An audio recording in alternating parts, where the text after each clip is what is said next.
نہیں جی، نئی خبر آ گئی ہے۔ بھارتی کسانوں کی ٹریکٹر ریلی کے بعد نئی دہلی میں سیکیورٹی اب بدستور ہائی الرٹ ہے۔ بھارتی کسان ریلی کے بعد دوبارہ دہلی کی سرحدوں پر جا کے بیٹھ گئے اور امریکن میڈیا نے تو یہ کہنا شروع کر دیا کہ بھارت میں کسان احتجاج جو ہے یہ ملک گیر بغاوت میں بدل سکتا ہے، اور اس وقت دہلی کے لال قلعے اور بارڈرز پر اضافی نفری تعینات ہے، جبکہ کچھ سڑکیں بھی بند ہیں۔ مودی کی پولیس نے 22 ایف آئی آرز درج کی اور ہر ایف آئی آر میں 15 20 لوگوں کے اوپر انہوں نے نامزد کیا، اور مظاہرین کے رہنما جو ہیں یوگیندر یادو، انہوں نے کہا ہے کہ 1 فروری کو جب پارلیمنٹ میں مودی حکومت بجٹ پیش کرے گی تو مظاہرین منصوبہ بندی کے تحت ایک اور مارچ کے لیے آگے بڑھیں گے۔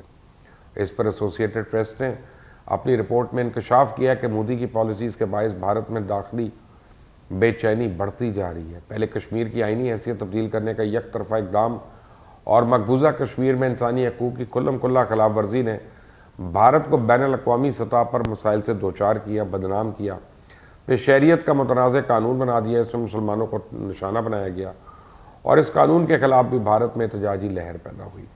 مودی حکومت کرونا کے معاشی اور سماجی اثرات کا مقابلہ کرنے میں بھی ناکام رہی، اور متنازع زرعی قوانین کی منظوری کے بعد مودی حکومت نے بھارت میں بڑھتی ہوئی بے چینی کو کئی گنا بڑھا دیا۔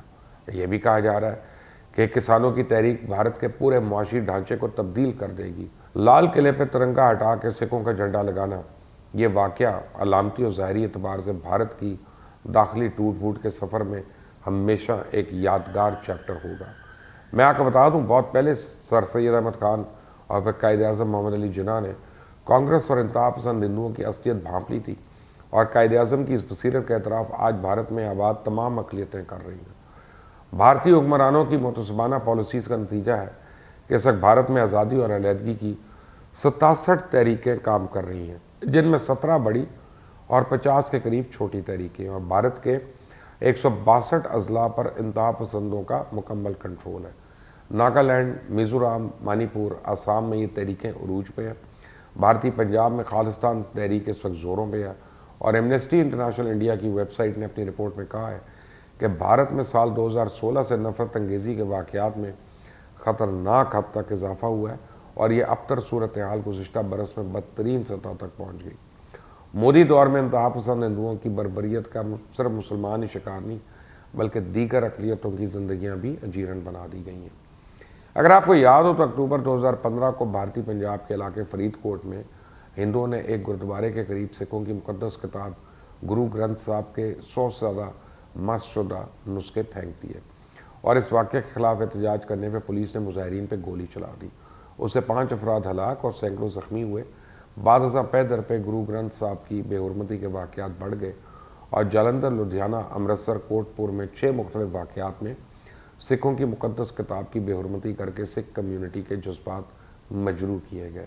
بھارت میں مسیحی برادری بھی ایک بڑی اقلیت ہے جو ہندوؤں کے رحم و کرم پہ ہے۔ ان کی عبادت گاہوں کو مسمسار کرنا، جلانا، مذہبی کتابوں کی بے حرمتی اور انہیں زبردستی ہندو دھرم میں شامل کرنا، یہ واقعات عام ہیں، اور خوف و رعب سے مشتمل تحریری مواد مسیحی آبادیوں میں تقسیم کر کے ان کو ہراس کیا جاتا ہے۔ ہندوؤں کا ایک عام خیال ہے کہ اکھنڈ بھارت کا قیام اس وقت تک ممکن نہیں جب کہ عیسائیوں کو ختم نہ کر دیا جائے، اور یوں بھارت سے مسلمان اور مسیحی برادری کا خاتمہ سنگھ پریوار کے ایجنڈے کا ایک اہم حصہ ہے۔